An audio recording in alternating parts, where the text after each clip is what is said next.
Buen día, profe.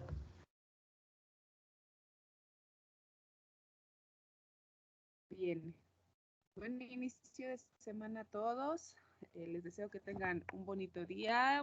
Muchas felicidades a todas las mujercitas, a todas las alumnas que forman parte del grupo. De igual forma, un abrazo también a cada una de sus mamis, sus abuelitas, si todavía tienen, a todas las mujeres que rodeen pues su espacio, su vida. Bueno, les mandamos un saludo y un abrazo.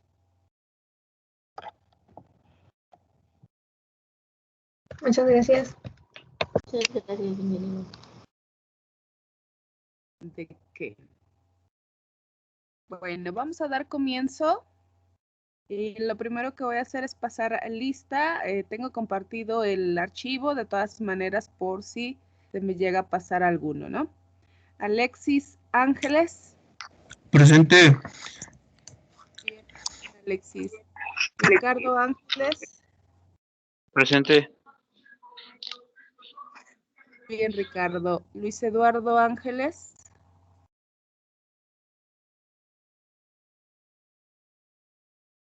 Jaime Valderas. Presente.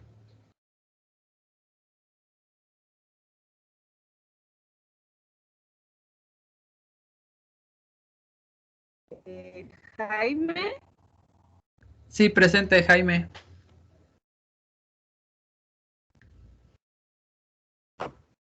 Kevin Celote.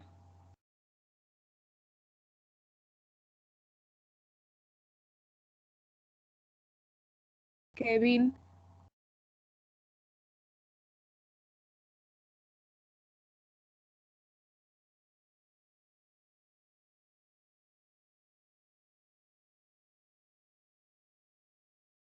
Edmundo Chávez.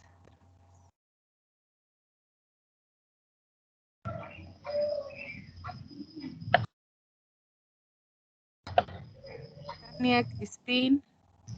Presente. Aarón Cruz. Presente. Muy bien. Isacar Gervasio. Presente. Muy bien. Ángela Gómez. Presente. Bien. Eduardo Aro. Presente, Inge. Bien. Isaí Jiménez. Presente. Bien. Erwin Ismael. Presente, Erwin. Bien, Erwin. José Manuel López. Presente. Bien. Javier Martínez. Presente. Javier. Miguel Ángel Mejía. Presente. Bien. Saraí Melitón.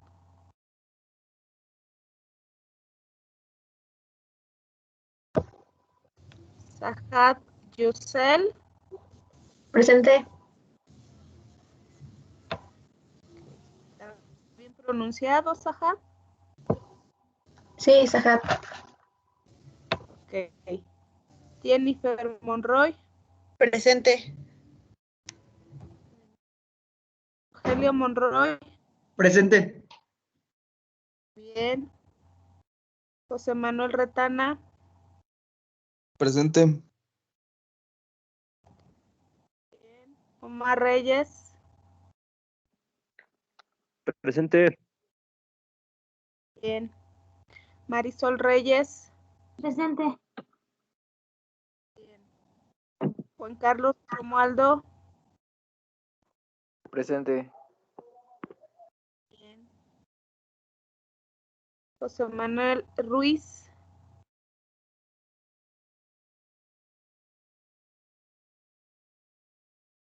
Mitzi Margarita. Presente. Bien. José Manuel Soto.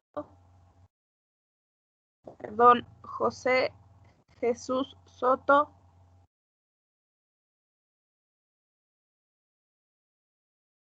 Gesiel Valdés.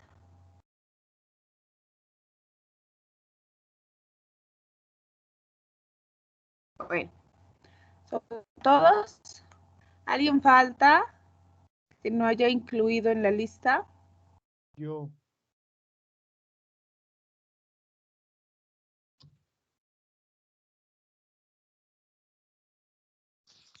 Hola. Bueno.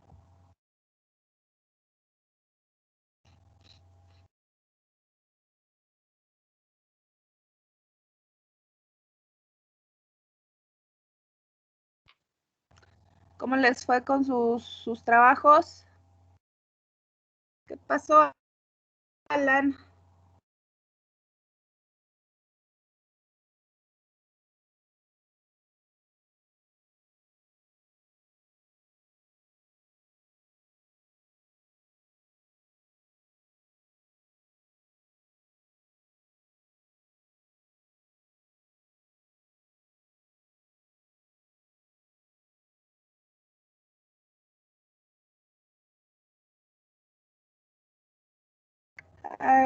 La semana pasada, haciendo un recuento general, estuvimos trabajando con lo que es el alfabeto, ¿sí? Recordando, el alfabeto se conforma de la letra sigma o se representa por la letra sigma y entre llaves colocamos todos los elementos del alfabeto. Otra cosa que estuvimos viendo son la generación de palabras. Existen diferentes palabras que pueden significar algo. Todas ellas pueden tener uno o más elementos del alfabeto y se pueden combinar caracteres, ¿no? Podemos combinar números, letras, símbolos, caracteres, dependiendo de lo que se quiera decir. Esto también haciendo hincapié a que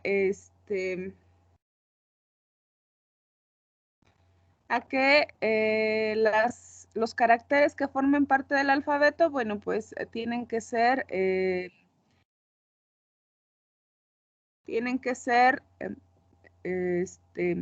alguna manera los mínimos representativos, es decir, un solo carácter. Si quisiéramos poner una palabra que quiera decir algo, bueno, pues esa palabra no se podría modificar dentro de los lenguajes o dentro de las palabras que querramos formar ya de forma más completa. Entonces sí podemos encontrar palabras dentro del alfabeto, pero ya no se podrían modificar.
Bueno, una disculpa.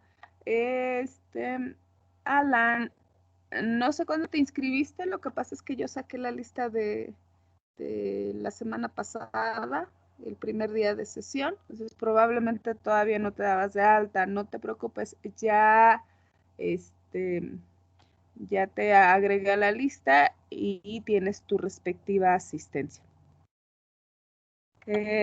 Bueno, siguiendo con la actividad, entonces también vimos lo que son los lenguajes, recordando que los lenguajes pueden formarse a partir de las letras o caracteres del alfabeto y estos lenguajes pueden decir algunas palabras o podemos agregar ya palabras. vimos que los lenguajes son finitos o bien que son infinitos. Quedamos con que iban ustedes a obtener algunos lenguajes, preferentemente finitos, para que se les hiciera un poquito más sencillo.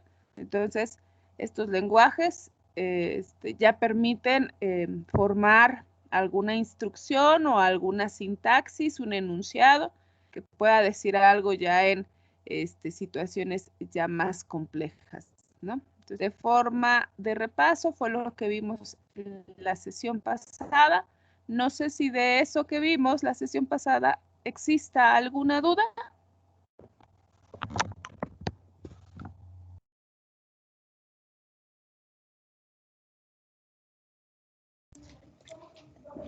Parece que hasta el momento no.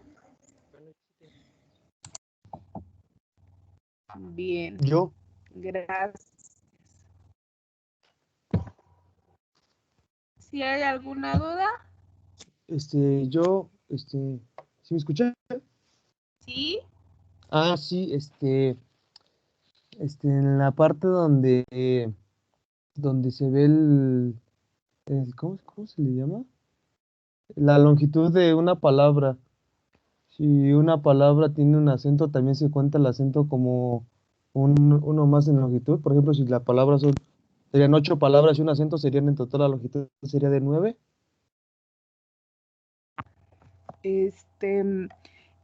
Se pudiera contar el acento, pero en este caso no vamos a considerar el acento porque es como si la letra formara o se conformara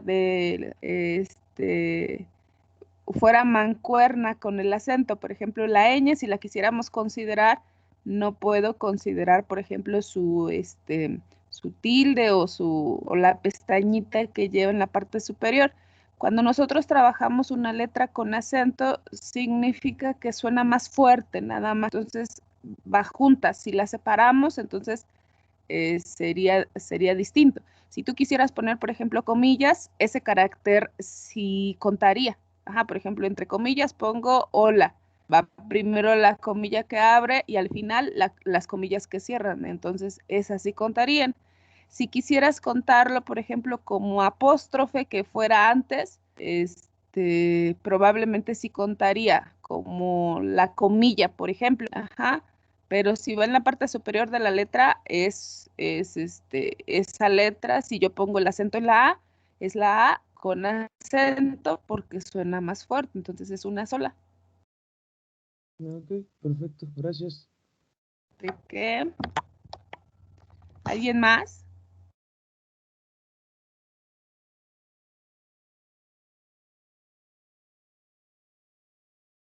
Bueno, hoy vamos a trabajar con los tipos de lenguajes. Estoy compartiendo una pantalla, en realidad es una imagen, no sé si la puedan ver. Sí se ve. Ok, bueno. Esta imagen relativamente es muy sencilla. Estamos hablando que existen diferentes tipos de lenguajes. La mayoría de esos lenguajes los conocemos nosotros. Entonces, en primera instancia va a estar el lenguaje oral, que es el que tenemos en este momento. Estamos teniendo una conversación. Vamos a suponer que es de forma presencial, ¿sí? Entonces, la parte del lenguaje oral es generalmente presencial. También tenemos el lenguaje escrito, donde podemos comunicar algo de forma escrita, como ya lo conocemos. También tenemos el lenguaje visual, en donde una imagen puede representar muchísimas cosas. El lenguaje articulado, en donde, bueno, pues básicamente relacionado con la música o las letras de una canción.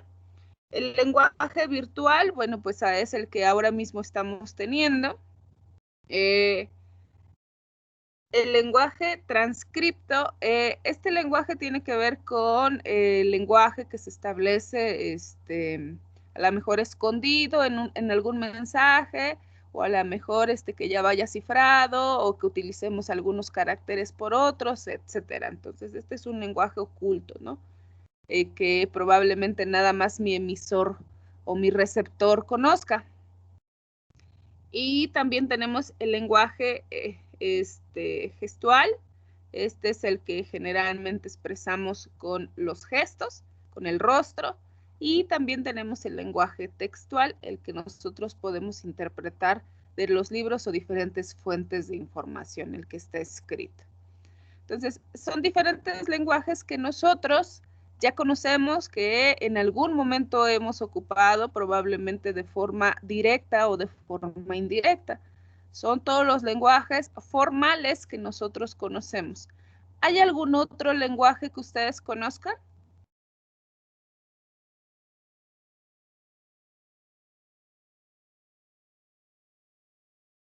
Que no. Binario. Muy bien, está el lenguaje binario. ¿Qué otro lenguaje?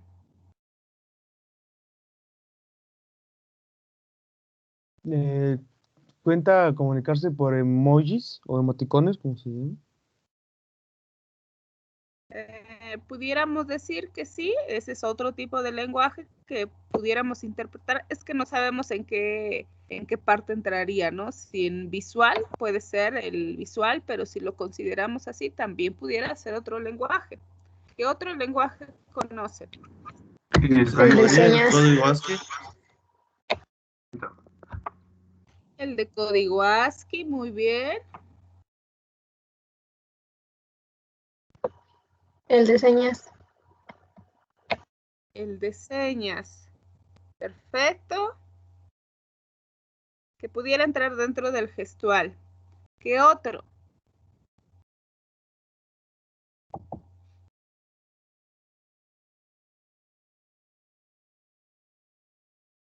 El braille. Bueno, también el lenguaje braille.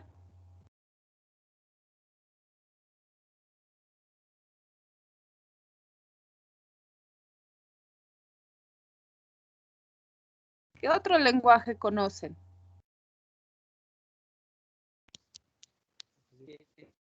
Dentro de las categorías, pues entrarían muchos como el Morse, el que dice el braille, el de señas.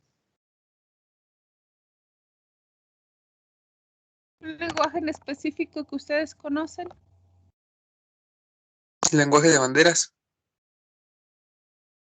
El lenguaje de banderas. Bueno. ¿No conocen ningún otro lenguaje?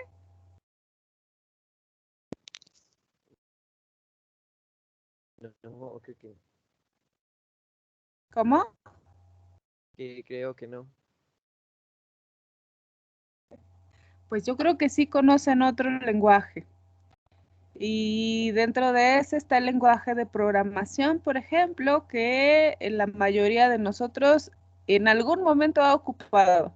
Llámese cualquier lenguaje o cualquier editor que ustedes utilicen. Ese es un lenguaje que nosotros conocemos. Si yo les hablo en algún lenguaje o en algún programa, me van a entender. ¿Sí o no? Sí, sí. Bueno, Sí. supongo que la mayoría me entendería. Bueno, aquí va a lo mejor la diferencia. Nosotros tenemos en los lenguajes que generalmente ocupamos, los podemos llamar lenguajes formales, ¿sí? Esos lenguajes, pues generalmente, cambié de página, no sé si vean, ahí aparece un lenguaje formal, ¿sí la ven? Sí, sí, se ve. Sí, se ve. Ok, perfecto. Entonces, un lenguaje formal se conforma de los diferentes elementos o caracteres que se ocupan de un alfabeto. Solamente que estos lenguajes formales pueden ser ocupados en matemáticas, pueden ser ocupados en lógica, pueden ser ocupados en la computación. ¿Sí? Entonces, cuando nosotros hablamos de un lenguaje formal, estamos hablando, por ejemplo, de un lenguaje de programación. Este lenguaje formal va a ocupar reglas de escritura, va a ocupar reglas probablemente para generar una sintaxis, va a ocupar reglas para estructurar un párrafo, por ejemplo. Entonces, mi lenguaje de programación es otra forma de comunicación, es otro lenguaje, pero es un lenguaje formal que entrará dentro de las ciencias de la computación, ¿sí?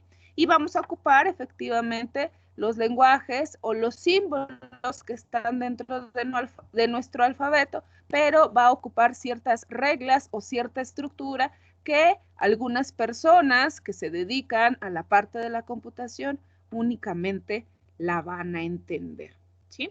Entonces, ocupamos las letras del alfabeto y con las reglas o con la gramática o con la sintaxis, nosotros vamos a formar un lenguaje que en algún momento todas las personitas que sepamos de sistemas, que sepamos de computación, vamos a saber interpretar, ¿sí?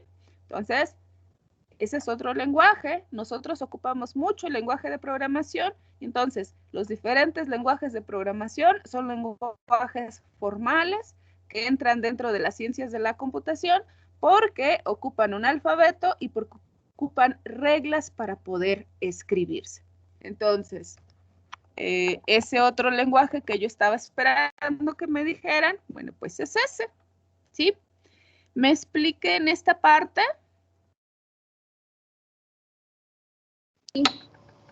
Sí.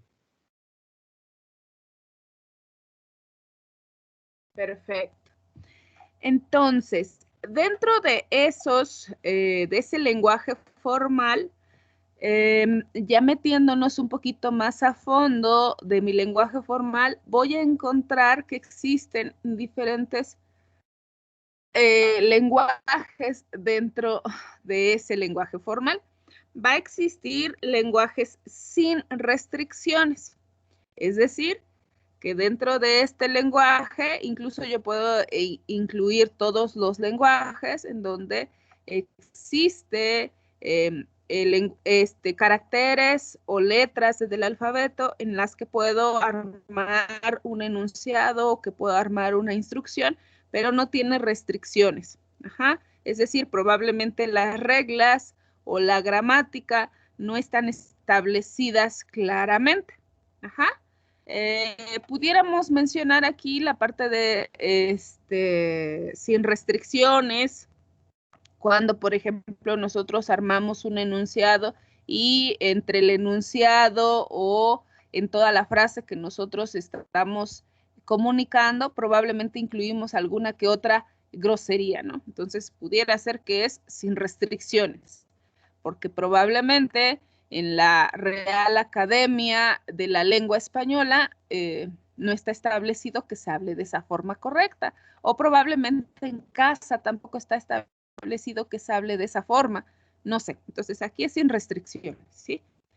Otra forma, ya un poquito más allegada a la parte de sistemas, sin restricciones, podrán existir algunos lenguajes de programación que no les importa, que no creo que exista, ¿no? Que no les importe cómo hagan la escritura. A lo mejor pudiéramos considerar algún lenguaje en el que una variable en mayúsculas con una variable en minúsculas sea exactamente la misma. ¿Conocen algún lenguaje de programación que permita hacer eso? No, porque si no, no tendría un orden o algo específico.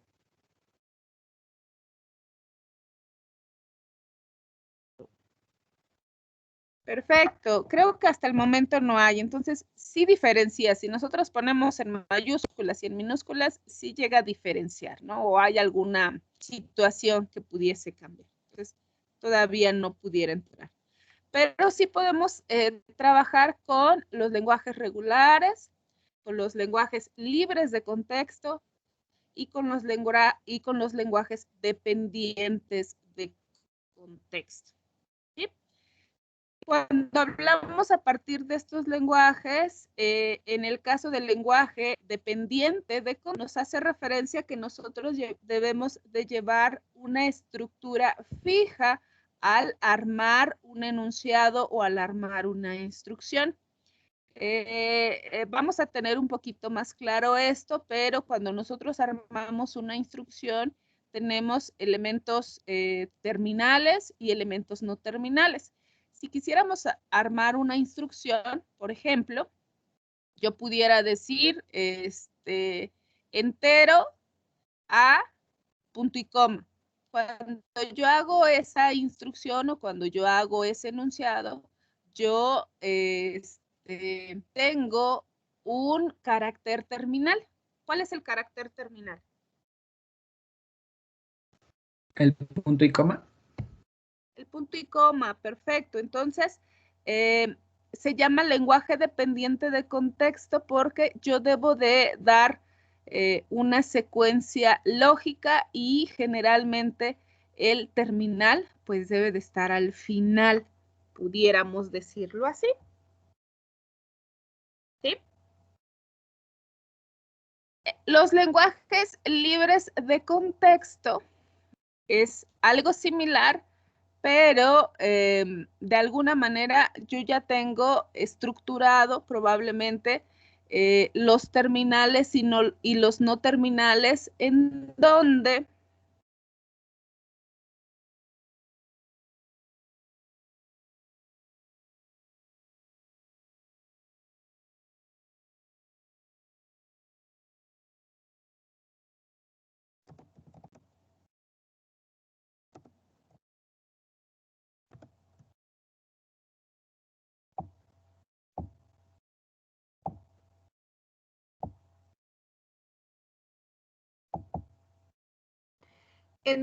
si yo tengo, por ejemplo, tipo de dato a punto y coma,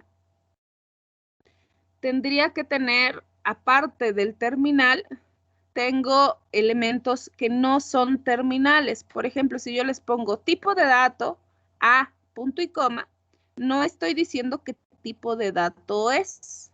Ajá, no sé si es carácter, si es flotante, si es entero, si es, no sé. Entonces, yo tendría que buscar dentro de una tablita o dentro del lenguaje de los tipos de datos qué tipo de dato puedo tener.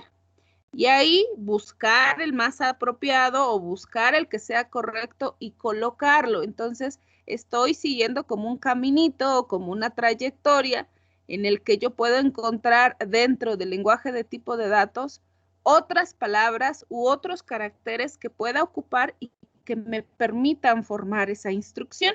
¿Sí? Entonces, lo que tiene que ver con los lenguajes dependientes y dentro del lenguaje dependiente puedo encontrar un lenguaje libre de contexto y dentro del lenguaje libre de contexto puedo encontrar un lenguaje regular, todos ellos van a utilizar los elementos terminales y los elementos no terminales que pueden estar ocupados o que pueden estar agrupados en diferentes lenguajes. ¿Sí? Que posteriormente yo voy a poder ocupar dentro de mi instrucción o dentro de mi secuencia lógica para armar una instrucción dentro de mi lenguaje de programación. Ajá.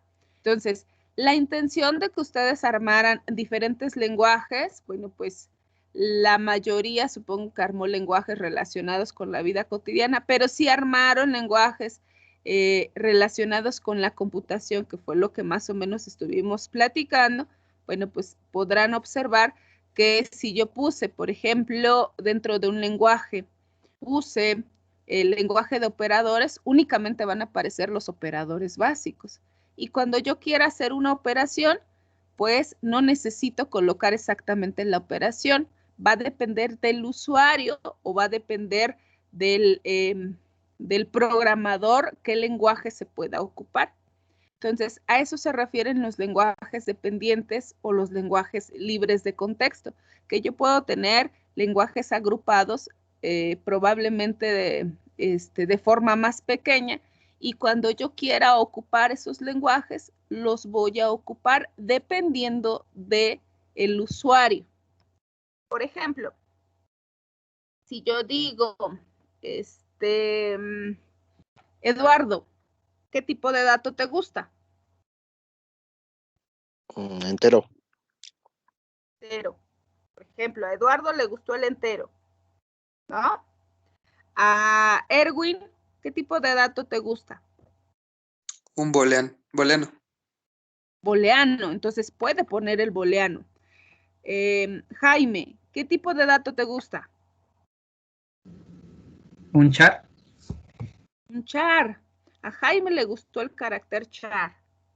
Alexis, ¿qué tipo de dato te gusta? ¿O qué falta? Un string. Un string. Juan Carlos, ¿qué tipo de dato falta?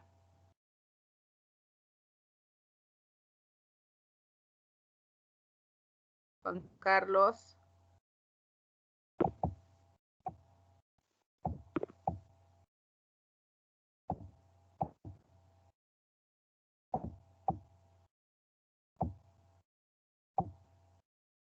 Juan Carlos, bueno, ¿qué tipo de dato falta?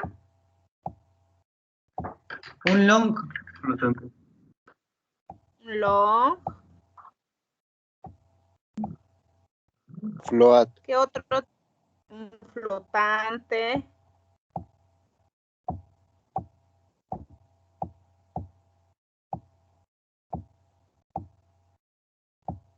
Faltó aquí el entero, que yo tenga el entero. De fecha. De fecha, perfecto. ¿Qué otro falta?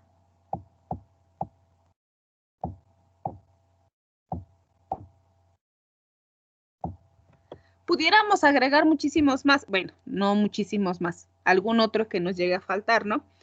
Pero si se percataron, cada uno eligió un tipo de dato distinto, por eso es que estamos hablando que son lenguajes, primero, porque sería dependiente, porque yo dependo de otros lenguajes y dependo de un alfabeto, por eso es dependiente, ¿sí? Dependo también de caracteres terminales y dependo de a lo mejor de letras terminales, etcétera. Por eso es que es dependiente. Pero cuando hablo de lenguaje libre de contexto, aparte de que es dependiente, yo puedo hacerlo de forma libre. Aquí está el ejemplo. Cuando yo les pregunté qué tipo de dato pondrías, cada uno dijo un tipo de dato distinto, pero a su vez estamos dependiendo de los tipos de datos que existan, ¿sí? Yo no puedo poner otro tipo de dato que no exista. Por ejemplo, si yo quisiera poner aquí banca, no existe el tipo de dato banca, entonces no puede decir banca a punto y coma. ¿Sí me explico?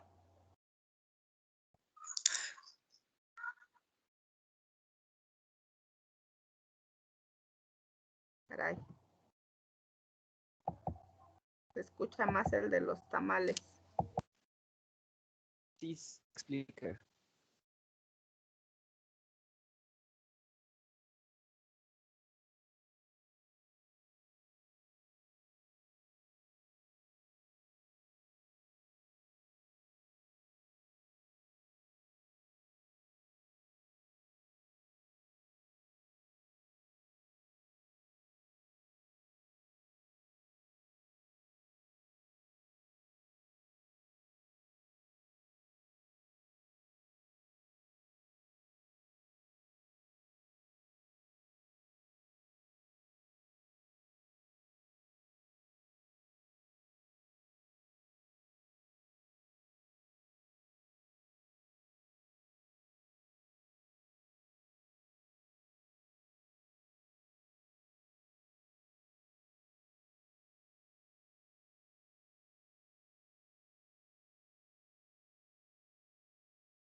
¿Está hablando Ince?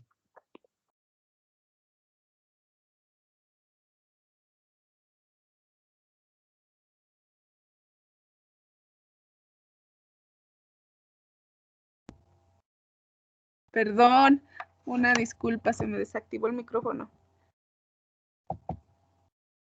Sí. Bueno, les preguntaba que si me expliqué la relación que existe entre el lenguaje dependiente, lenguaje libre de contexto y lenguaje regular.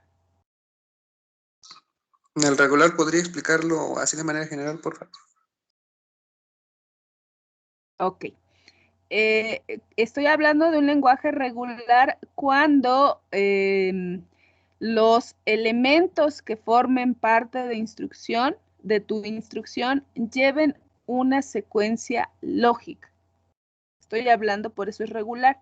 Comentaba que si yo pongo el punto y coma al principio, no me lo aceptaría o me marcaría probablemente un error, hablando de algún lenguaje de programación. Si yo lo pongo en el centro, básicamente terminaría con el float o con la instrucción float y no me contaría la letra A, también me marcaría posiblemente un error. Y si yo muevo la letra A, que la ponga al principio o que la ponga después, etcétera, si yo la instrucción no la coloco de forma ordenada o de forma organizada según me diga mi lenguaje, no sería un lenguaje regular. Ajá. Entonces, se refiere al lenguaje regular que yo utilice los elementos terminales y los elementos no terminales en la posición correcta. Gracias. Ok. ¿Alguna otra duda? No. ¿A mí me puede explicar también de forma general el lenguaje de libre de contexto?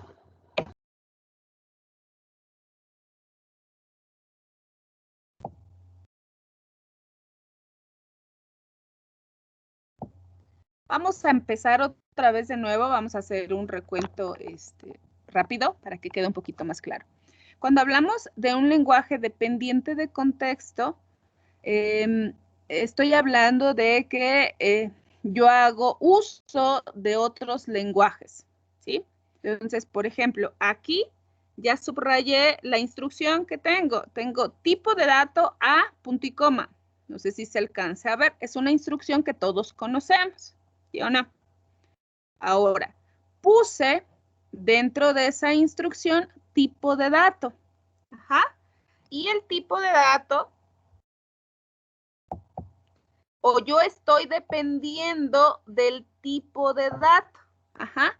Entonces, por eso significa o por eso se llama lenguaje dependiente de contexto. De alguna manera, lo vamos a ver un poquito más claro adelante, pero lo quiero explicar así. ¿Sí? Es dependiente de contexto porque yo dependo del tipo de dato o de los tipos de datos. Entonces, coloco dentro de algún lenguaje que se llame tipo de datos todos los datos que yo pueda ocupar en mi lenguaje de programación. Y dependo de ellos. Yo no puedo poner otro tipo de dato que no entre dentro del lenguaje que ya establecí. Ajá. Entonces, por eso es que se llama dependiente de contexto, porque dependo de otros lenguajes. Ahora, libre de contexto se llama así porque va a depender de cada uno de los usuarios qué es lo que quiera colocar. Esa fue la dinámica que hicimos. Cuando yo les preguntaba, elijan un tipo de dato, alguno me dijo char, alguno me dijo entero, alguien me dijo booleano, alguien me dijo long, alguien me dijo de tipo fecha. Es libre de contexto porque va a depender del usuario. O sea, el terminal que yo ponga o el tipo de dato que yo ponga va a depender de la persona que esté haciendo uso del lenguaje. No a todos nos gusta lo mismo. Y aquí el ejemplo. Cuando elegimos el tipo de dato, cada quien eligió el que más usa, el que más le gusta, el que se acordó. Entonces, por eso es libre de contexto. Porque cuando yo elijo un elemento terminal o un elemento, pues, que ya se entienda, voy a elegir el que yo quiera. Y finalmente, cuando estoy hablando de un lenguaje regular, bueno, pues mi lenguaje o mi instrucción debe de tener una secuencia lógica. Si utilizamos esa instrucción, pues primero va el tipo de dato, luego va la variable y luego va el punto y coma. Si yo coloco esas instrucciones de forma desordenada, muy probablemente no diga lo que debe decir. Ajá.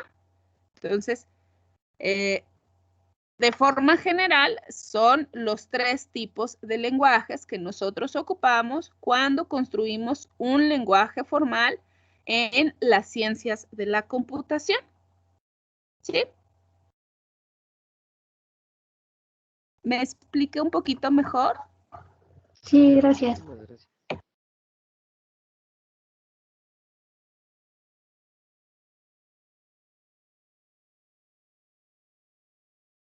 ¿Hay alguna duda? No, pues creo que no.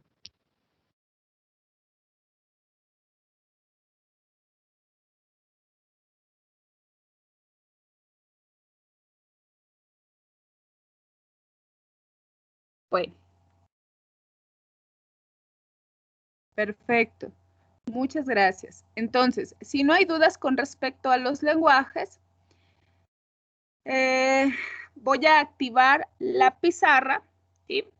Y cada uno me va a poner un lenguaje relacionado con las ciencias de la computación y adelante me pone su nombre.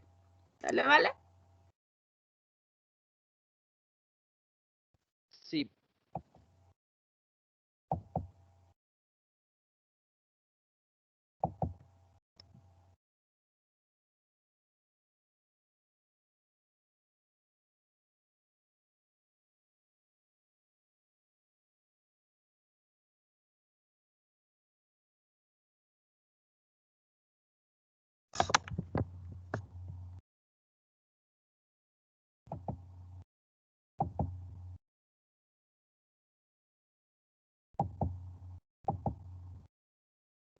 Ya está. Empezamos a trabajar, ocupen el de texto, ocupen el lápiz, ocupen el que ustedes quieran y vayan estructurando un lenguaje.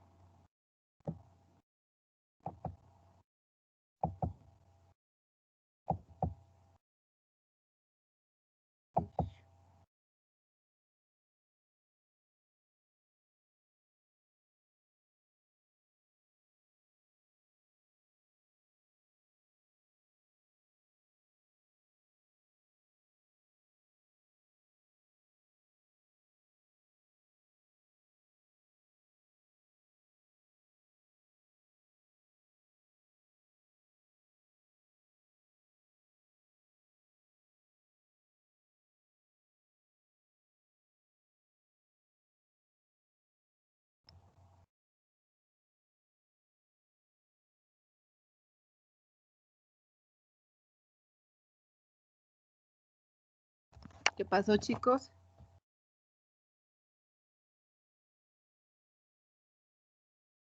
Si estoy desde mi celular, ¿lo puedo poner en el chat?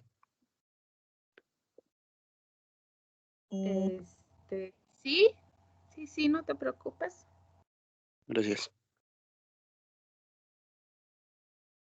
¿No puedes ver la pizarra, Eduardo? ¿Se te complica un Eh, poquito más? es que estoy desde el celular. Ok, está bien. Es que en el celular no aparece la opción para poder editar, por favor.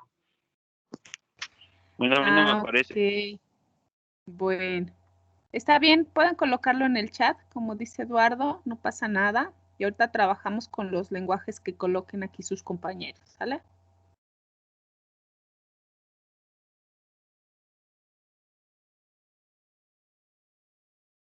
Maestra, tengo una duda. Mande, Isaín. ¿Es poner el nombre del lenguaje o poner las palabras del lenguaje? Preferentemente pongan lenguaje, por ejemplo, hexadecimal, y dentro, eso ya lo vimos, y dentro de las llaves pongan los elementos que forman parte del lenguaje para ahorita formar algo. Ok. Pero perdí mi cuadrito.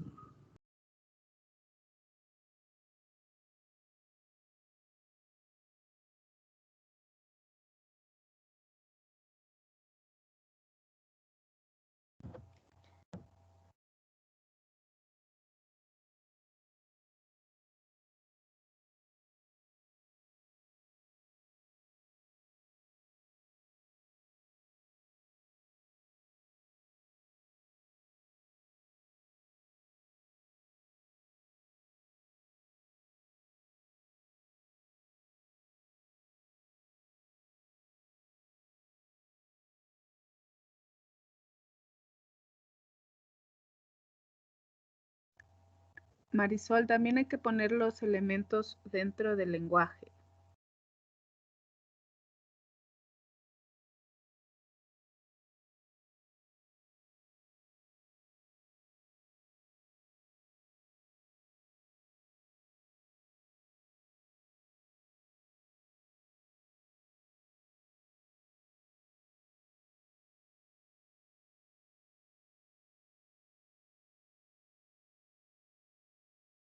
Tratamos de no modificar las características o el lenguaje que ya puso alguno de los compañeros y únicamente trabajamos con el de nosotros, ¿sale?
Creo que va a ser posible, maestra.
Muy bien.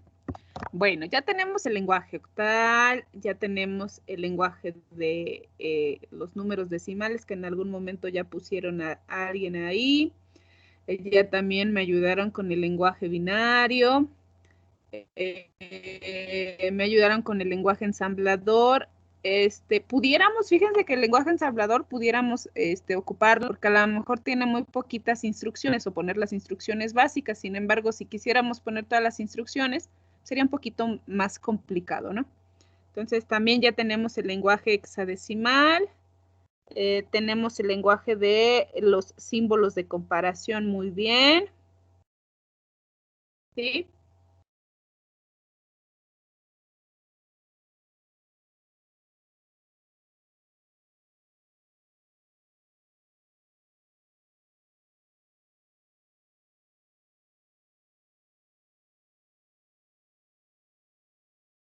Bueno, están volviendo a quitar sus lenguajes. Vamos a dejarlo ahí y vamos a tratar de hacer a lo mejor otro ejemplo de lo que acabamos de mencionar. El lenguaje primero libre de contexto, perdón, el lenguaje dependiente de contexto, el lenguaje libre de contexto y el lenguaje formal.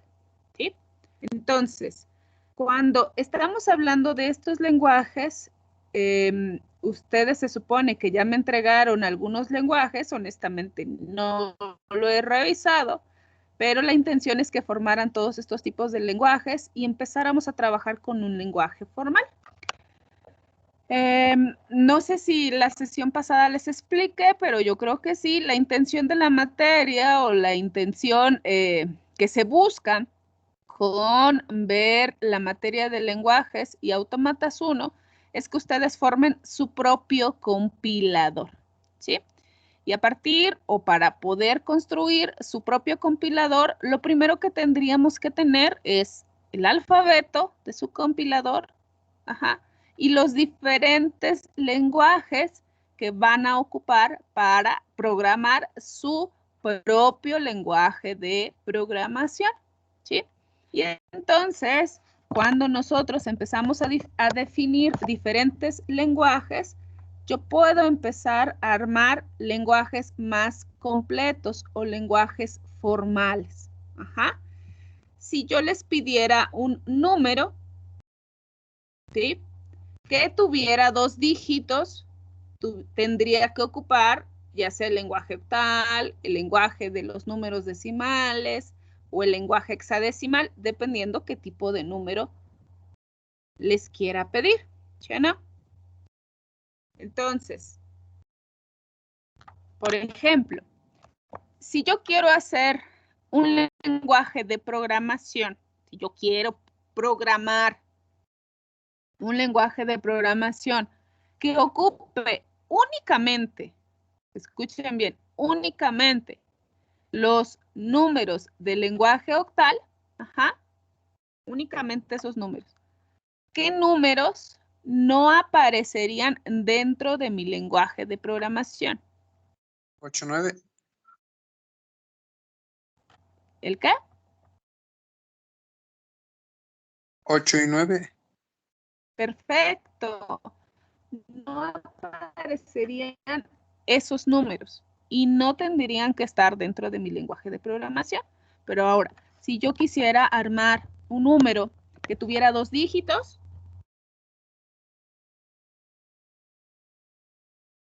¿cómo le haría?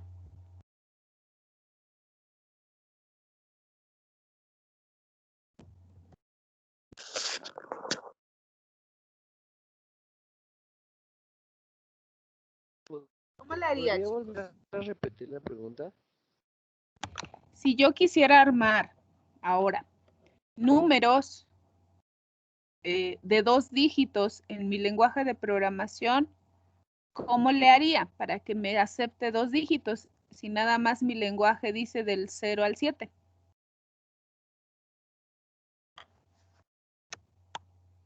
¿Podríamos agregar otro lenguaje, como el lenguaje decimal? ¿O tiene que ser forzosamente así?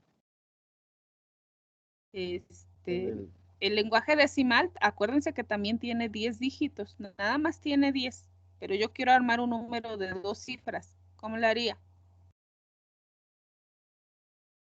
Binario.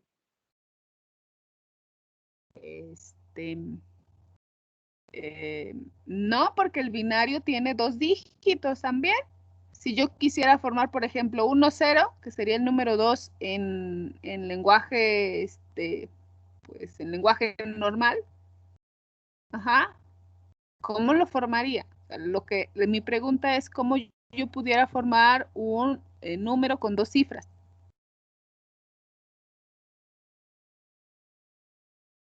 Me borraron mi...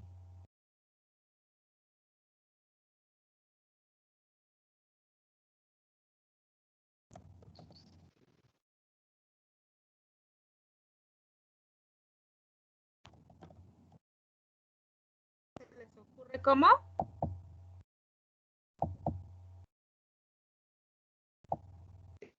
Es que hace referencia a unir los números. Puedes poner dos números y ya tener ya el dígito de 2. Pues unirlos sería nada más. Unirlos. Pero otra vez, ¿qué número? Por ejemplo, que yo decidiera poner el 1 y el 9. A ti, Jesús, por ejemplo, ¿qué se te ocurre poner? Pues sí, el 2 y el 1, o el 2 y el 2, el 2 y el 4, el 2. Entonces, es relativamente fácil para nosotros porque a lo mejor sabemos cómo se arman los números, pero al momento que yo lo quiera programar, yo tendría que tener la idea clara de que el usuario probablemente tiene otra visión o otra idea de formación de números. Entonces, yo tengo que formar una instrucción que me permita recibir cualquier número, ya sea de 2 dígitos, de 3 dígitos, de 4 dígitos, de 5 dígitos, de los dígitos que él quiera. Porque cuando hacemos una operación, no sé si me explico, cuando nosotros estamos tratando de hacer una operación, por ejemplo, que tengamos un programa que realice operaciones básicas, no le decimos al usuario, mete un número o incorpora un número de un dígito. Nunca le decimos, nada más ponemos como instrucción, proporciona un número y ya te da el número que él quiere, ¿sí o no? Sí, él puede hacer los números que él quiera. Perfecto. Entonces, ¿cómo pudiéramos nosotros hacer nuestro compilador para que el usuario solicite el número o coloque el número que él quiera? Esa es la intención. ¿Cómo pudiéramos armar ese lenguaje formal que me permita formar el número que yo quiera? ¿Podría ser poniendo la longitud de la palabra? Sí, puede ser que pongamos longitud de la palabra. Lo podemos limitar. Perfecto. ¿Alguna otra idea? Es lo que yo le iba a decir, de limitarlo nada más a un cierto rango. Bueno, podemos delimitarlo a un cierto rango, pero otra vez, si quisiera poner yo más, no se podría, ¿sí? Sin embargo, eso va a depender de su compilador. Si ustedes quisieran hacer un número que a lo más me coloque nada más 5 dígitos, estaría bien. Si quisieran que a lo más colocara como tal un número de 10 dígitos, estaría bien. Pero ahora, la pregunta es, ¿cómo yo colocaría esos 10 dígitos? Ustedes ya lo vieron en programación. ¿Cómo colocaría esos 10 dígitos? Acuérdense que mi lenguaje decimal nada más tiene 10 números. Mi lenguaje octal tiene 8. Mi lenguaje hexadecimal tiene 15. Y mi lenguaje binario tiene 2. Si yo quisiera colocar un número de 5 dígitos con el lenguaje binario, ¿cómo le harían?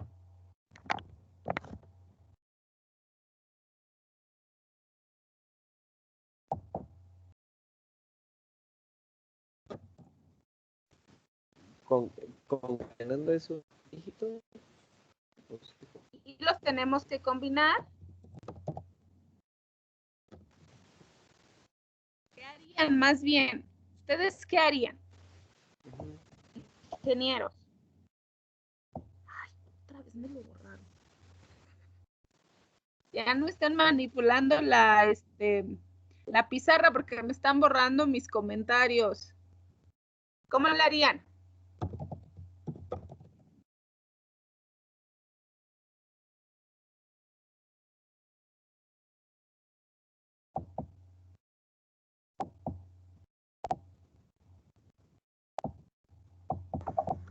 Podría ser que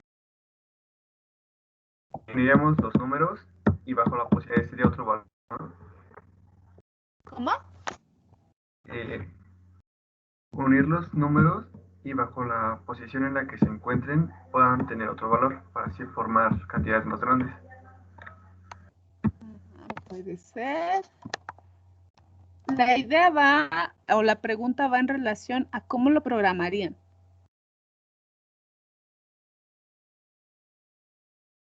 ¿Cómo harían el programa para que yo pueda escribir un número de 5 dígitos?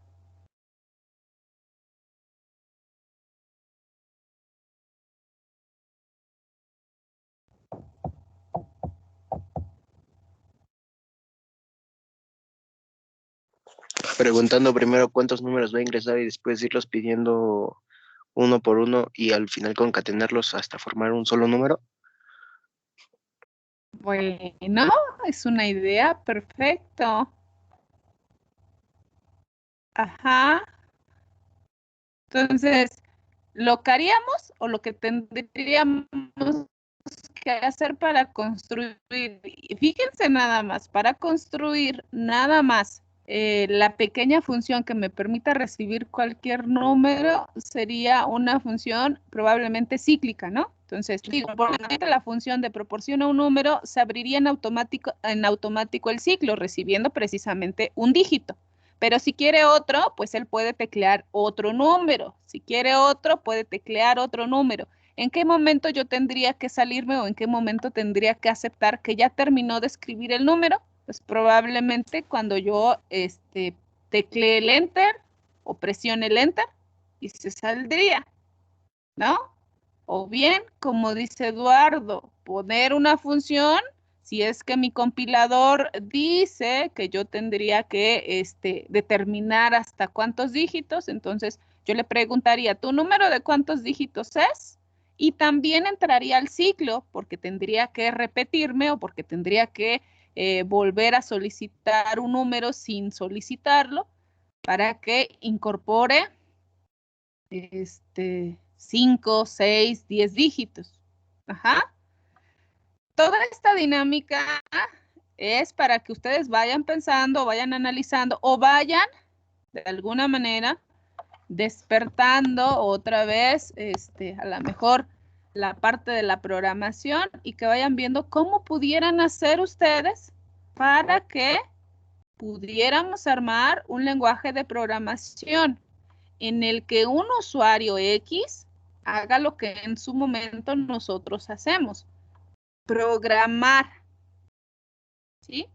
Programar. A nosotros ahora nos va a tocar realizar las bibliotecas o las aplicaciones o las librerías, como generalmente las llamamos, ¿sí?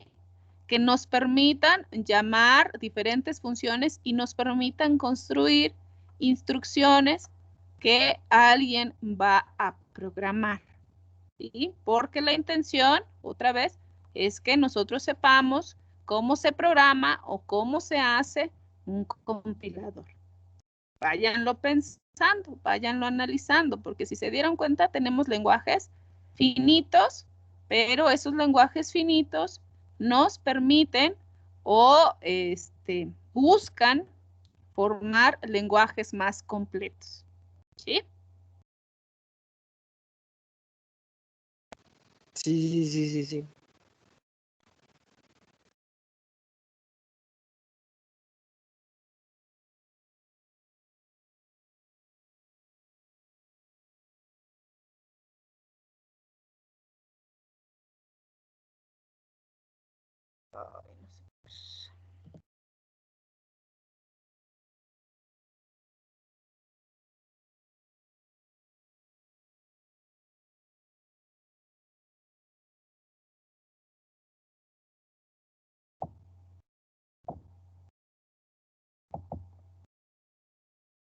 Bueno, eso fue de los lenguajes o de los tipos de lenguajes. Vimos que existen diferentes tipos de lenguajes, pero hay un lenguaje que se llama, el lenguaje formal, es el que me permite formar un lenguaje específico para cualquier área que nosotros queramos armar. Y este utiliza caracteres básicos o lenguajes o elementos de un alfabeto y utiliza reglas para estructurarlo, ¿sí? En el caso de nosotros, para formar un lenguaje formal, necesitamos que este lenguaje sea primero dependiente de contexto, que también sea libre de contexto y que permita formar un lenguaje regular, ¿sí? Entonces, el lenguaje regular, a fin de cuentas, ya teniéndolo completo, tiene que decir algo. Ajá. Eso es en relación a los lenguajes que vamos a trabajar. ¿Hay alguna duda con respecto a los lenguajes?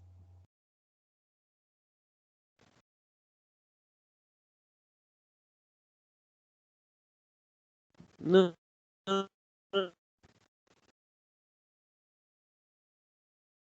Bien.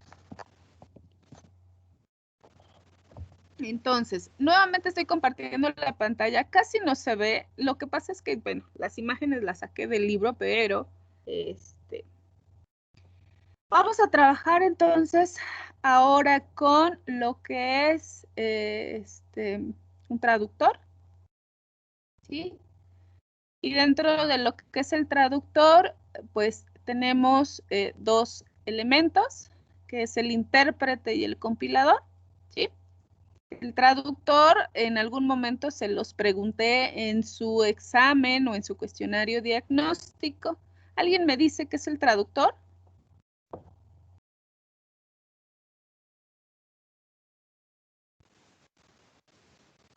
Pues de lo que nosotros queremos decir hacia lo que la computadora debe entender. Bueno, perfecto. El puente. El puente, dice su compañero. Bueno, efectivamente, el traductor no es otra cosa que el programa, porque estamos hablando de que son programas. Es el programa que me va a permitir, ¿sí?, convertir lo que yo estoy escribiendo en un lenguaje de programación formal. Ajá. Llámese ensamblador, llámese C, llámese Python, llámese Java, llámese el que ustedes quieran. Es un lenguaje de programación, pero estamos hablando también que es un lenguaje formal. Nosotros lo escribimos y nosotros lo entendemos sin ningún problema. Pero obviamente eso lo han estado viendo a lo largo de su carrera, que la computadora no lo entiende como tal. Entonces lo tenemos que convertir ya sea al lenguaje ensamblador o al lenguaje binario, para que la computadora lo pueda procesar o lo pueda ejecutar, ¿sí? Ese programa encargado de convertir el lenguaje formal al lenguaje binario o lenguaje ensamblador, pues se llama traductor, ¿sí? Entonces, mi traductor básicamente lo que hace, según las referencias, es que toma el lenguaje fuente, que es el que nosotros escribimos, y lo va a convertir a un lenguaje objeto.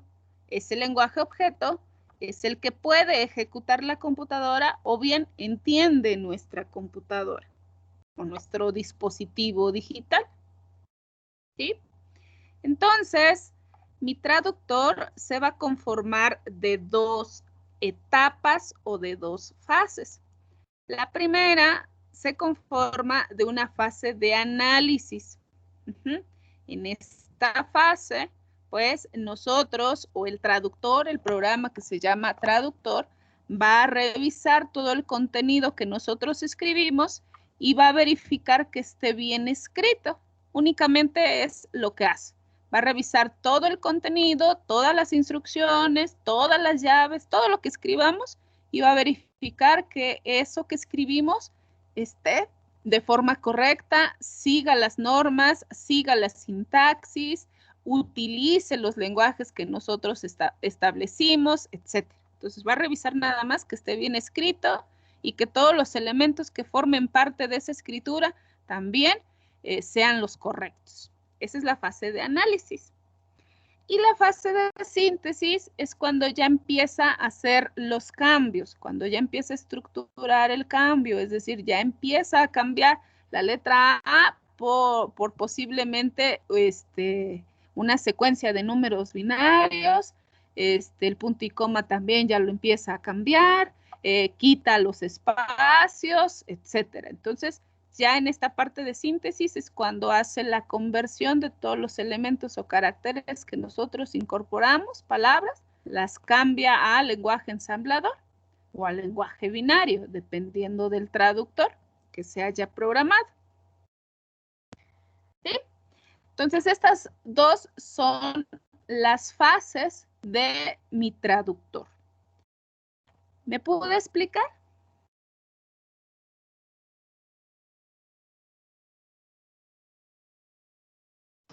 Sí.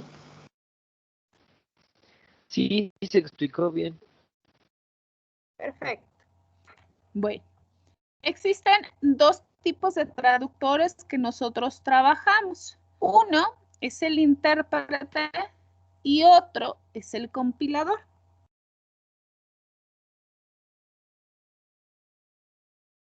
Bueno, ¿Alguien sabe qué es el intérprete?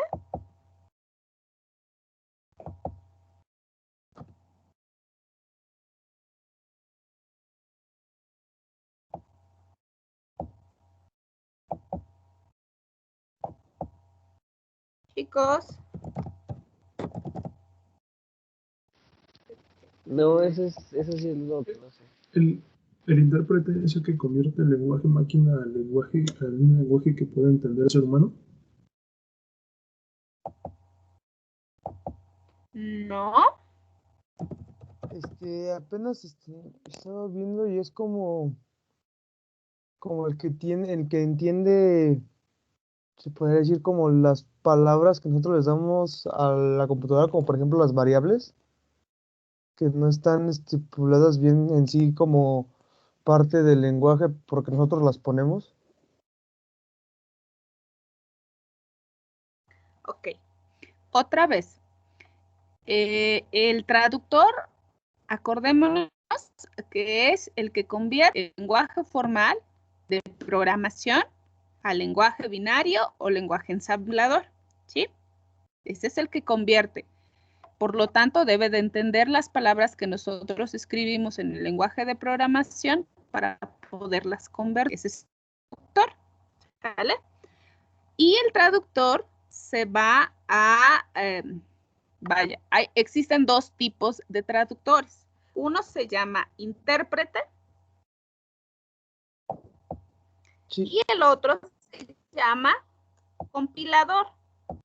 Nada más hay que marcar cuáles serían las diferencias entre uno y otro. Sí, bueno, es que no sé cómo explicarlo. Bueno, es que nos lo explicó apenas el profesor Ambriz y decía que, por ejemplo, un intérprete, dando un ejemplo en la vida cotidiana, sería como esa persona que, por ejemplo, cuando un extranjero viene y nosotros le ponemos un nombre a, por ejemplo, la canacita donde ponemos las tortillas, le decimos chiquihuite. Entonces, eso no se traduce al inglés como tal. Entonces, el intérprete es el que le dice a esa persona, no, pues, el chiquihuite significa como esta canacita donde ponen las tortillas, pero no sé cómo explicarlo enfocado a la programación. Ok, bueno. Ahorita lo checamos. ¿Compilador entonces? ¿Qué sería? Se supone que el compilador debe de tener el conjunto de instrucciones o funciones completas para que pueda ser ejecutado, y mientras que el intérprete simplemente él sí puede reconocer línea por línea y la va a estar interpretando para dar un resultado. Línea por línea. Bueno, puede ser.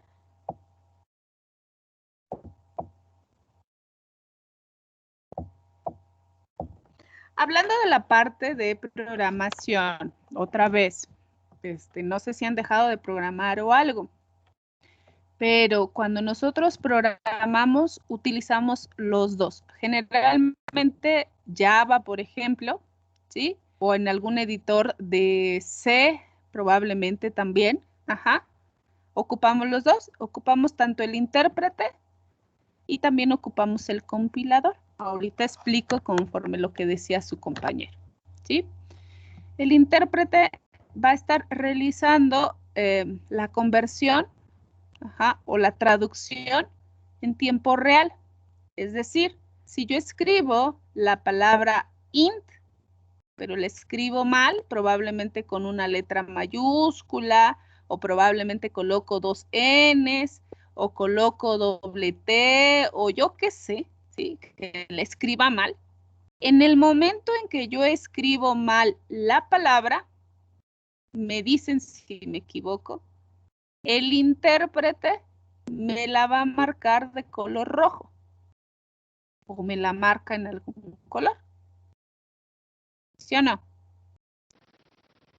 Sí, o Sí. algunas veces se marca de algún color la palabra correcta, como azul o verde, así, y luego no se marca de ese color. Exacto. Entonces, ahí estoy ocupando el intérprete, es decir, el intérprete va a trabajar prácticamente en tiempo real. Al momento que nosotros estamos escribiendo, él está leyendo la palabra y la está convirtiendo es decir, está analizando si nosotros estamos escribiendo correctamente esa palabra. Conforme lo que explicaba su compañero de que existe intérpretes cuando nosotros hablamos otro idioma. El intérprete es el que va a traducir en tiempo real, es decir, ahorita yo estoy platicando o tratando de explicar en español, pero si ustedes dominaran algún otro idioma, yo tendría que tener un intérprete que al momento que yo hablo, él también estuviera hablando, tratando de explicar o tratando de decir lo que yo estoy hablando. ¿Sí? Ese sería el intérprete, estaría trabajando en tiempo real al mismo tiempo prácticamente que yo, salvo unos segunditos, y estaría traduciendo palabra por palabra o enunciado por enunciado, pero en tiempo real. Ajá. Entonces ocupamos nosotros el intérprete en nuestros lenguajes de programación. El intérprete es un poquito más complicado de realizar, incluso es más complicado a lo mejor para alguna persona que domine, porque tendría que dominar al 100% el idioma y al momento que yo estaría hablando tendría que irlo traduciendo. Es un poquito más complicado.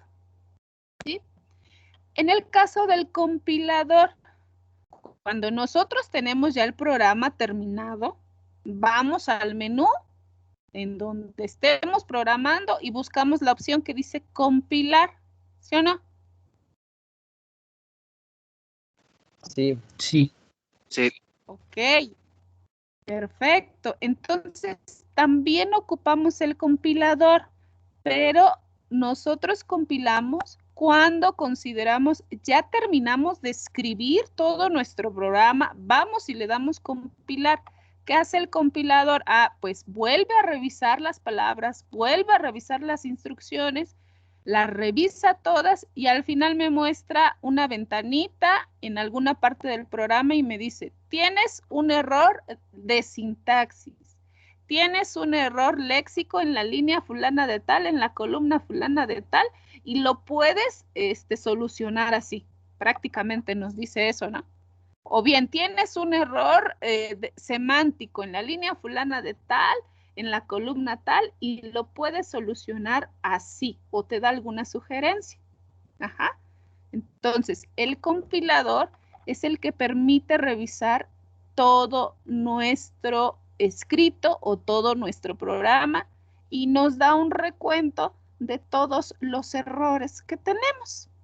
Un compilador adecuado, bueno, pues te ofrecería una solución o te explicaría por qué estás mal. Ese es el compilador y también lo ocupamos en los diferentes lenguajes de programación que probablemente hemos trabajado. ¿Sí o no? Sí. Sí. Sí.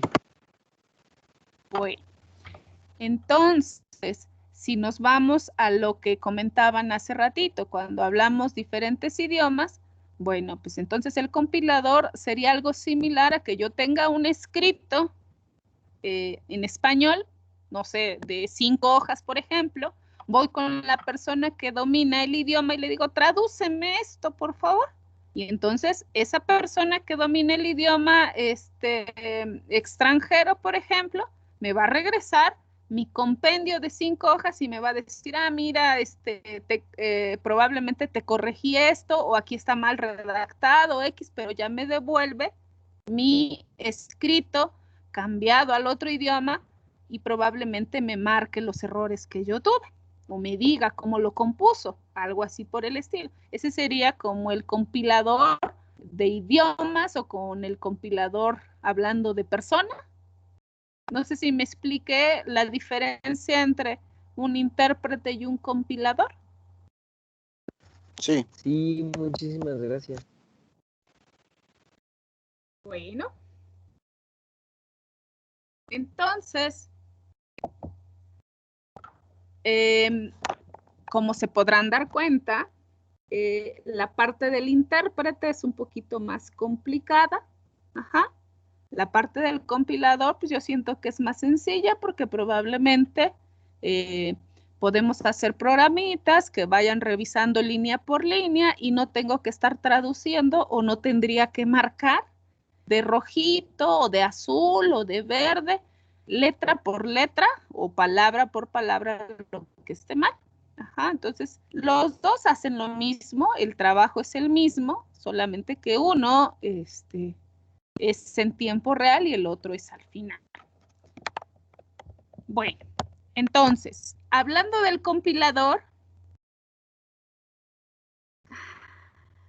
mi compilador se va a formar también, entonces, de las dos fases que nosotros habíamos platicado, que sería la fase de análisis y la fase de síntesis. ¿Sí? Entonces, la fase de análisis que nosotros vamos a trabajar son las primeras 3 fases que dicen analizador. Son estas. ¿Sí se ve mi imagen? Sí. Sí, le está poniendo rojo. Y la fase de síntesis es la que yo estoy marcando en azul. ¿Sí? Entonces, aquí. Esta es mi análisis. Ajá. Y esta sería la fase de síntesis.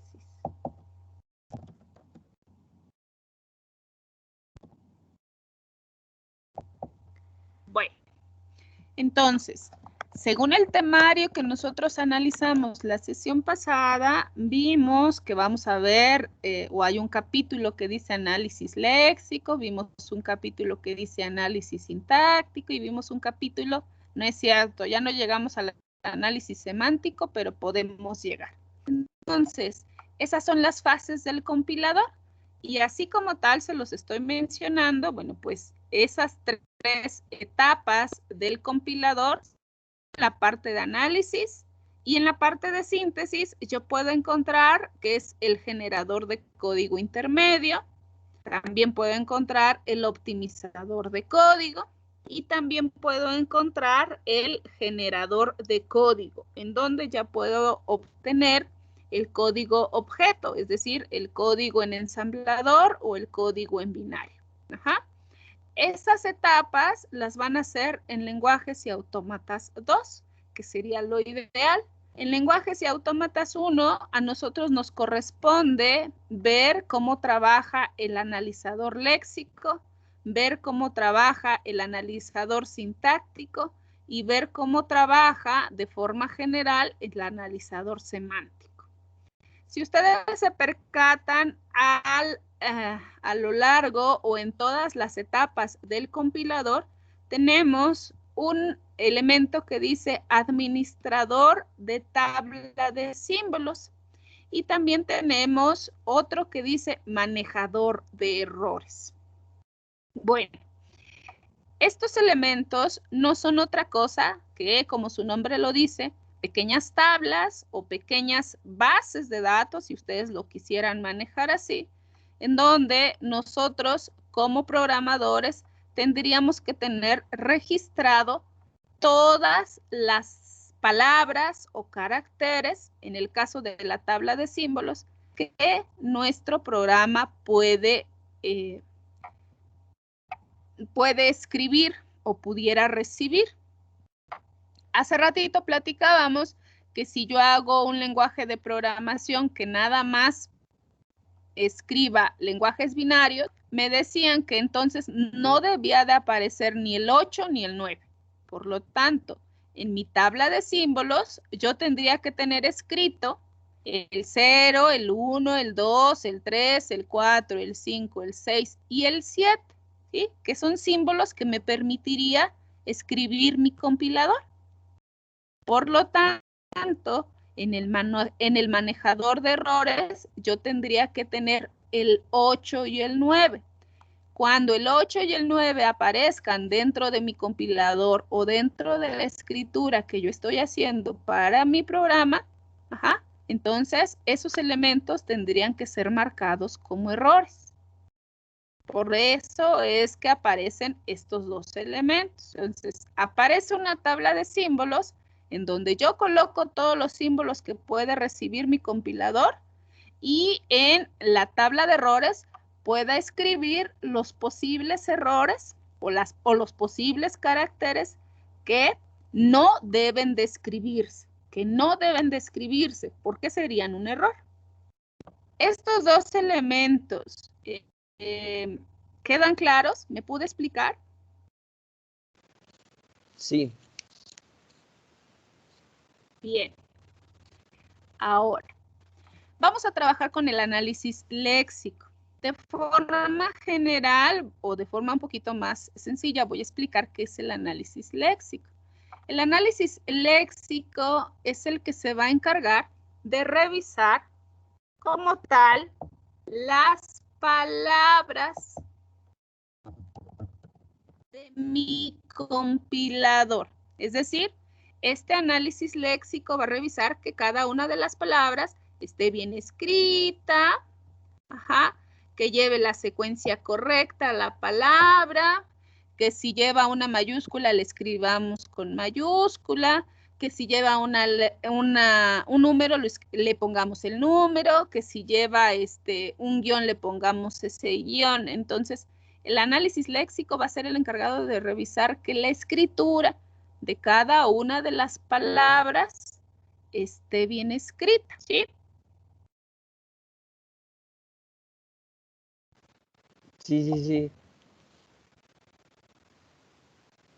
Entonces, eso es. Y probablemente podemos encontrar dentro del análisis léxico diferentes o algunas otras palabras, como por ejemplo lexema, podemos encontrar token y podemos encontrar patrón, ¿sí? ¿A qué me refiero con lexema? Bueno, pues un lexema ya es una palabra escrita. Por ejemplo, si yo digo hola, hablando de un lexema. Si yo digo, por ejemplo, buenos días, estoy hablando de otro lexema, pero que entra dentro del mismo token. Ahora sí. Entonces, yo digo palabras de bienvenida o palabras de saludo, el lexema serían los diferentes ejemplos. El token sería el nombre que yo les estoy dando a esas palabras y el patrón, cómo deben de escribirse esas palabras. Entonces, otra vez, el lexema son diferentes ejemplos de alguna palabra que yo quiera decir. Por ejemplo, digo como token variable, yo puedo encontrar que la variable, hay muchas formas de escribir una variable. Puede ser X1, puede ser número 1, puede ser Y, puede ser cualquiera, ¿sí? Y el patrón me dice cómo debo de escribir una variable. Entonces, lo voy a poner un poquito más acá para que quede registrado. Entonces, acá yo puedo decir entonces que el lexema son los diferentes ejemplos, y puedo decir que es X1 o puedo decir que es número 1, ¿sí? Para el caso de token, entonces sería el nombre que le dé a esos ejemplos, que puede ser variable,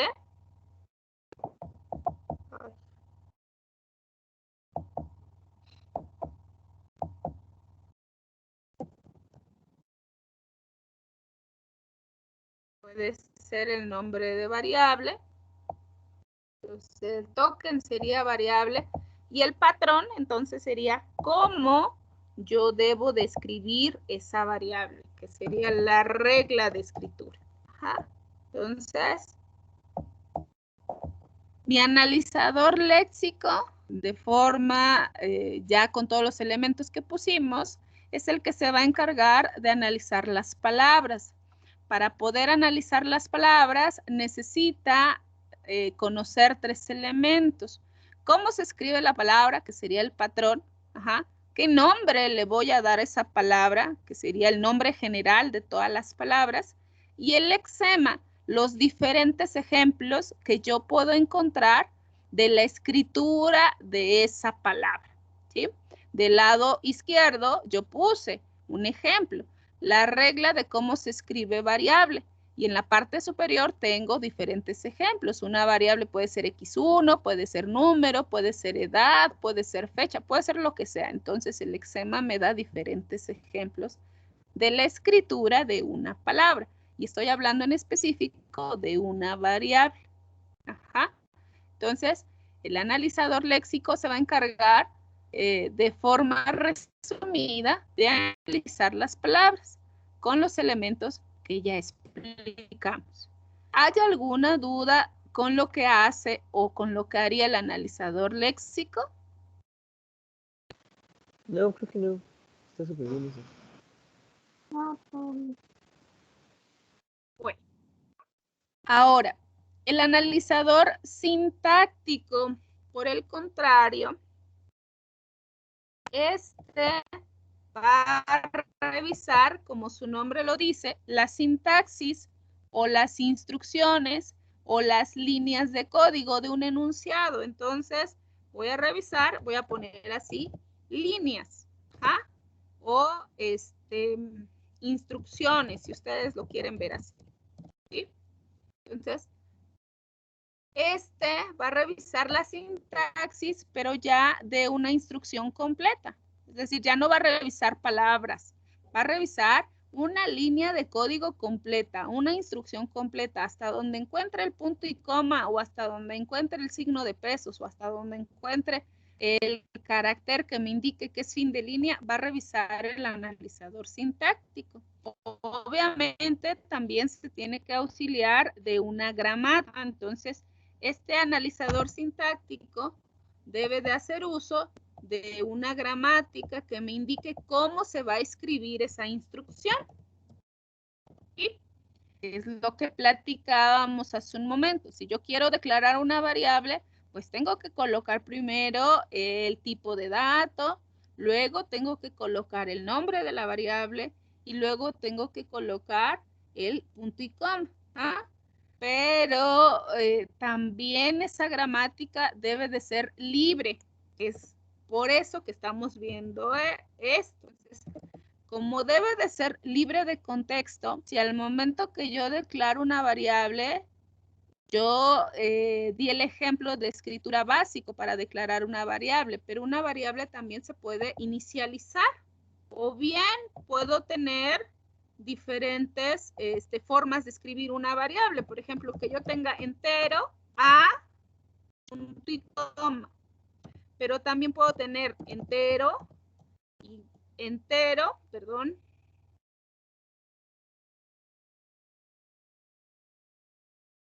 puedo tener A es igual con 6. Entonces, mi gramática debe de ser libre porque me debe de permitir que yo inicialice esa variable. O bien, también tiene que ser libre porque a lo mejor no me basta con colocar a la A, sino yo quiero colocar a la B. Ajá. Puedo colocar a la C, o colocar a la D y a las variables que yo quiera. Ajá, entonces, por eso es que también el analizador semántico considera una gramática. Y si yo quisiera combinar todas ellas, también se podría, que a lo mejor yo coloque entero, A es igual con 6, C, B es igual con 1, D, y coma. Entonces, si puedo observar, mi gramática, como ya vimos que es libre de contexto, puede elegir entre todas esas opciones y el usuario podrá decidir cuál escribir o cuál necesita o cuál requiere para su programa. Entonces, estoy hablando de que mi analizador sintáctico va a revisar las líneas o instrucciones del código, pero debe de utilizar una gramática. En esa gramática se debe de establecer cómo debe de escribirse cada una de las instrucciones. ¿Sí? Entonces, mi gramática también debe de ser libre de contexto para que el programador y el usuario escriban la instrucción que mejor les acomode o que mejor les ayude para estructurar o construir su programa. Eso es con respecto al analizador sintáctico. ¿Hay alguna duda o comentario de lo que hace el analizador sintáctico? No, de hecho, va muy bien, muy entendido. Perfecto. De todas maneras, no se preocupen, aquí estamos viendo únicamente de qué se va a tratar. Lo vamos a ver más adelante ya con más detalle para que quede más claro. Pero si existiera alguna duda, con toda confianza. ¿Sale? Bueno. Entonces, el analizador semántico es el que se va a encargar de revisar, ya revisamos palabras, ya revisamos líneas. Entonces, por lógica, falta el analizador que me permite revisar bloques de código. Por decirlo así, lo voy a poner así, como bloques de código. Es decir, si yo estructuré, no sé, una función y abrí una llave, entonces el analizador semántico se va a encargar de revisar que esa llave que yo abrí en una función en algún momento cierre. Y este es el encargado de revisar que las llaves estén cerradas. Por ejemplo, que si utilicé una variable en esa función, pues revisa también que esté declarada, que si yo abrí o trabajé, por ejemplo, con un if, en algún momento yo cierre. Hay algunos compiladores o algunos lenguajes de programación que yo inicio el if y tengo que ponerle un end, por ejemplo. En el caso de Python, por ejemplo, tengo que ponerle el end para que pueda terminar el programa, o end if, el fin del if. Entonces, este analizador semántico es el que se encarga de revisar los bloques de código o las pequeñas fracciones de código, en donde revisa que todo lo que yo utilicé pueda ser utilizado, como una variable, una llave que cierra, una llave que abre. Si utilicé una función básica, pues también que se haya incorporado, etcétera. Todo de esto se va a encargar el analizador semántico. Y bueno, pues también utiliza una gramática, porque si yo dije que para cerrar una llave que abre, necesito una llave que cierra, bueno, pues esa es la gramática. Si yo dije que para cerrar mi if o para terminar mi función estaba con una llave que cierra, pues con eso la va a terminar. Pero si yo dije que mi función if termine con el fin del if, pues tendría que revisar que apareciera el fin del if. Entonces, va a depender también de la gramática que se haya establecido en su momento. Y también esa gramática, bueno, pues pudiera ser libre si se requiere. Entonces, eso es la etapa del análisis y es lo que vamos a trabajar en la materia de Autómatas 1. ¿Hay alguna duda o comentario al respecto de esto?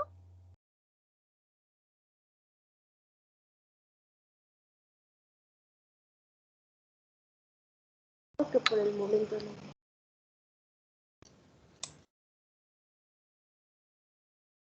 Bien, entonces, la fase de la síntesis, encontramos algunos otros elementos como el generador de código intermedio.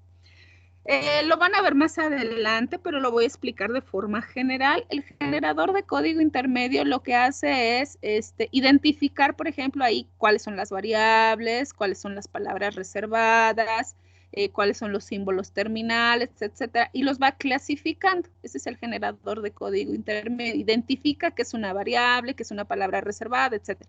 Porque a lo mejor si yo pongo entero, pudiera interpretarse probablemente que es una variable, pero no, yo ya la debo de tener establecida dentro de mi tabla de símbolos, que es un tipo de dato. Entonces, nada más lo que hace el generador de código intermedio es identificar qué es cada cosa, ¿sí?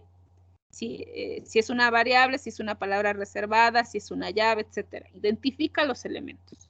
Es todo lo que hace el generador de código intermedio. El optimizador de código, este se encarga de quitar lo que no se ocupa. Por ejemplo, que yo haya colocado comentarios, bueno, pues esos no se van a ejecutar, no se van a convertir, no necesitan convertirse. El comentario yo lo puse para acordarme de qué es lo que estoy haciendo en esa fracción de código, pero no necesita convertirse, no necesita ejecutarse. Entonces quita los elementos que no se necesiten convertir o los que no se ocupen. Por ejemplo, también si declaré variables y no las ocupé en el programa, pues también las omite, las quita, por decirlo así. Si ocupé funciones que también no se están ocupando o no se utilizan para poder correr el programa, también pudiera omitirlas. Tampoco lee, por ejemplo, los espacios o los enter o todas esas cuestiones que no necesita convertir. Esto es lo que hace el optimizador de código. Quita lo que no sirve o lo que no convertiría. Y finalmente, el generador de código intermedio es el que ya se encarga de ir convirtiendo, ir cambiando de las letras que nosotros pusimos por las que debe de utilizar la computadora y pueda correr el programa. Entonces aquí ya básicamente se convierte. Esa es la etapa de síntesis. Como les comenté, bueno, la van a ver más adelante en otra materia, pero de forma breve es lo que hace cada uno de los generadores. No sé si existe alguna duda o comentario con respecto a estos generadores. No, ninguna. Está súper bien.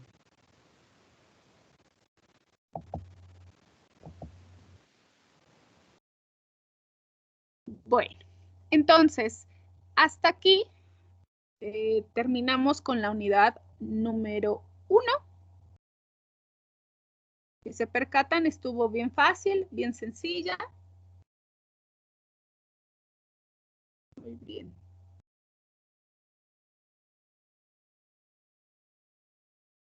¿Hay alguna duda con respecto a todo lo que se vio en la unidad? No, pues yo creo que es el inicio de algo que pues vamos a hacer más al final, que se va a poner bien interesante. Eso que dijo ahorita de la concatenación de los números, pues sí es como algo desde cero, que nosotros ya ponemos así y el compilador nos lo da, pero hacerlo nosotros mismos, pues es muy interesante. Perfecto, ya es otra cosa. Ya los puse a pensar, por lo menos a la mayoría de ustedes creo que ya los puse a pensar y decir, ¿y cómo le hace el compilador para que nos permita colocar un número? Y es así de simple. Sí, o sea, solo número y luego una operación, y luego que nos arroje otro número y toda la cosa, entonces sí. Bueno, pues ojalá y podamos verlo así como lo comentan. Vamos a tratar de trabajarlo y de que ustedes lo vayan haciendo poco a poco. Bueno, entonces con ello terminamos la unidad número 1. Vimos que toda la parte introductoria, de alguna manera los conceptos que nosotros necesitamos saber para que podamos entender cómo funciona un compilador de forma básica, claro. Esta semana les voy a dejar la actividad. Yo creo que vamos a trabajar con parte de los lenguajes y parte de lo que sería que ustedes vayan estableciendo lo que es su lenguaje formal, su lenguaje regular, libre de contexto y demás. Va a tener que ver con eso, un pequeño escrito. Y la próxima sesión les voy a aplicar su cuestionario.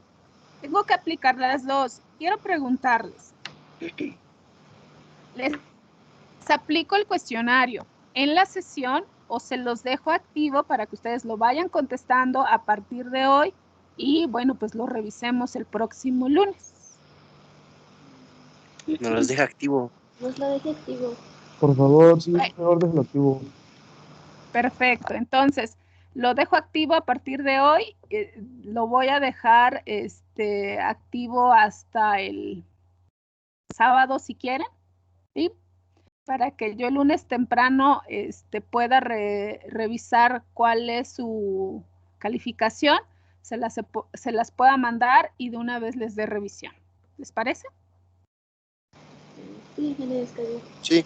Sí, para ir más rápido. Bueno, entonces también les voy a dejar la actividad. Acuérdense que el ejercicio que les dejé para esta semana, para entregar el viernes, valía el 40%. Les voy a dejar el trabajo escrito que vale 30% y aparte su examen. Entonces, para que por favor, si tienen alguna situación, me la hagan saber. Es más, el examen se los puedo dejar activo hasta el domingo y ya en la mañana pues ya nada más vemos cuál es su calificación y ya la agregamos. Pero la actividad o el trabajo escrito sí lo voy a dejar para el viernes porque necesito revisarlo. Entonces, no se confíen. El examen sí lo voy a dejar hasta el fin de semana y el trabajo escrito hasta el viernes. ¿Sale? Ok, sí. Inge, una duda. ¿El Muchas trabajo escrito va a ser escrito a mano o escrito a computadora? Les había comentado, acuérdense que es escrito a mano, ¿sí? Les pido a mano para que por lo menos se tomen un poquito o un rato en escribirlo, y cuando nosotros escribimos generalmente se nos pega algo. Entonces, porque hacemos dos cosas, leemos, escribimos, ¿sí? Cuando lo copiamos de alguna fuente, pues nada más vamos copiando y a veces ya ni lo leemos completo. Y como no lo escribimos, pues es más difícil que se nos quede algo. Entonces lo vamos a escribir todo en sus hojitas, en su libreta, en donde estén trabajando. Es escrito a mano.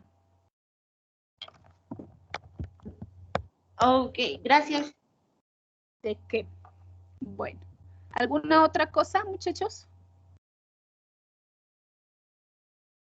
No. No, creo que ninguna. Gracias. Yo, Inge, Bueno, mande. Bueno, yo tengo una duda. Creo que no anoté esa tarea del 40% proyecto práctico, me parece. ¿No qué? Digamos ¿No que, anotó? ajá, no sabría decir cuál es el proyecto de la práctica que había dejado del 40%. Fue la semana pasada. Te debió de haber llegado la asignación.